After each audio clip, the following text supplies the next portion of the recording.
Let's get some scenarios of applications of our rational functions and evaluating different properties of them. So, we have the concentration of a drug in a patient's bloodstream T hours after injection is given by C of T equals 100T over 2T squared plus 75. Use graphing technology to approximate the time when the concentration is the highest. So let's go ahead and get a graph going of our function. So let's see, our function. So we're going to call this 100x over 2x squared plus 75. Okay. And then let's go searching. All right. So in Desmos, we can see we reach a peak here, and then it's leveling out. So that's looking like a horizontal asymptote for us there. So, and we can basically ignore anything on this left-hand side where our x values are negative because we're just going to evaluate in terms of positive values. So if we click on our function, a nice property of Desmos is it should be finding the maximum value for us. And we can see that with a little dot right here. And if we even zoom in, we can kind of see more and more that that is in fact the peak. It might kind of not look like it zoomed out, but it is. So we have a 6.124 and a 4.082. So 6.124 with a 4.082. As I say those out loud, I'm just going to double check. Just moving between screens here. Okay, we're good. Okay, use graph, so approximating the time, and that would be our input. So we could say about 6 hours after injection. The concentration is the highest. What value does the concentration approach over time? So this is going to be the idea of our horizontal asymptote.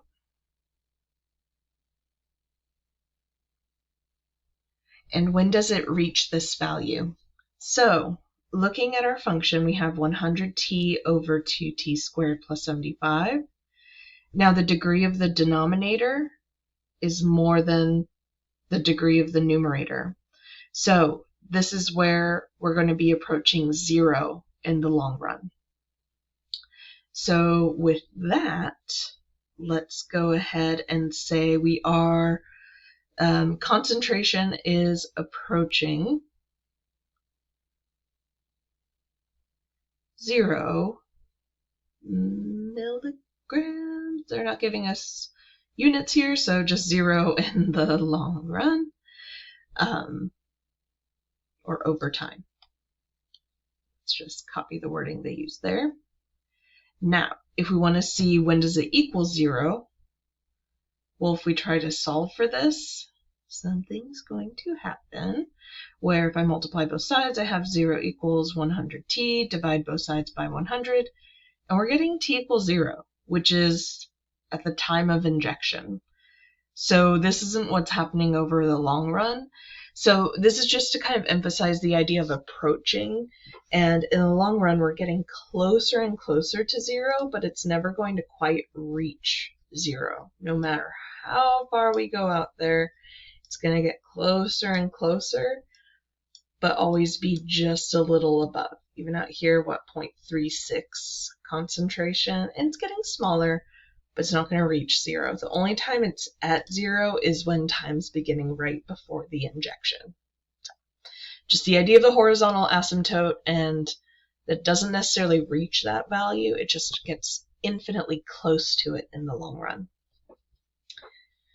Okay, we have a right circular cylinder. I'm going to go ahead and draw a picture here. Let's see, 2 somewhat similar sized circles. Yeah, it's a little wonky, but it'll work. And it has no top. And we have a volume of 50 cubic meters. Find the radius that will yield minimum surface area. So, as a refresher for surface area, in this case we're combining the area of one circle. So we have the circle on the base. So that's going to be a pi r squared plus an area of a rectangle. Again, if you think of this like a can and you cut it open and laid it flat, what would happen is you'd end up with a rectangle where you'd have one side coming from the height of the can, and then the long length is coming from the length around the circle, which is circumference, which is 2 pi r. So our rectangle is h times 2 pi r, so we're going to have a 2 pi r h. Okay. Now, relating this to volume. So volume is going to come from area of the circle times the height, and we know this is equal to 50. And what I want to do is use that and bring it over to my surface area equation. And what I want to do is I want to replace h. I want to replace it in terms of r. So I'm going to do is with my volume formula, I'm going to solve for h by dividing both sides by pi r squared. So h is equivalent to 50 over pi r squared. So what I can do is go back over to the surface area, and we're going pi r squared plus 2 pi r times 50 over pi r squared. And let's go ahead and start simplifying. So we have one radius can cancel out over there, pi can cancel out. So we are going to have surface area equals pi r squared plus 100 over r. To combine these into a single term, if I think of this as over 1, I'm going to go times r, so we have a common denominator. So surface area is equal to pi r cubed plus 100 over r. Okay, and I want to find the radius that will yield minimum surface area. So now that we have this rational function, let's go ahead to Desmos and graph this and find out where is this value lowest. So going back to Desmos, we are going to graph so that we have pi x cubed plus 100 over x. Okay. Now what we see is just over here, we're reaching a minimum right there, 2.515, along with 59.633. So we have our radius and we have the surface area. So a radius of 2.515 meters will yield a minimum surface area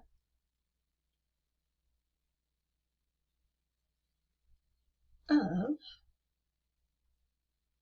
59.633 meters squared. So this process was getting our formula together, get this nice rational function, and then plugging it in, graphing that function to see where is this minimum appearing. In terms of finding it algebraically, we would need a little calculus, so we're not going that far with it. But there is a way to find it algebraically. It would just require a little bit of calculus. Okay, one more example here for an application. So when estimating their travel time, pilots must take into account the prevailing winds. A tailwind adds to the plane's ground speed, while a headwind decreases the ground speed. A plane is setting up a shuttle service from Dallas to Phoenix, a distance of 800 miles. Express the time needed for a one-way trip without wind as a function of the speed of the plane. So what we're working with here is distance equals rate times time. We know distance is 800. we have the rate is going to be dependent on the plane speed, time is going to be the amount of time that it takes. So we're expressing time as a function of speed, which is rate. So if we solve for t here, it would be 800 divided by r. So that's going to be our function. We're going to take 800 and divide by whatever speed we have without any wind.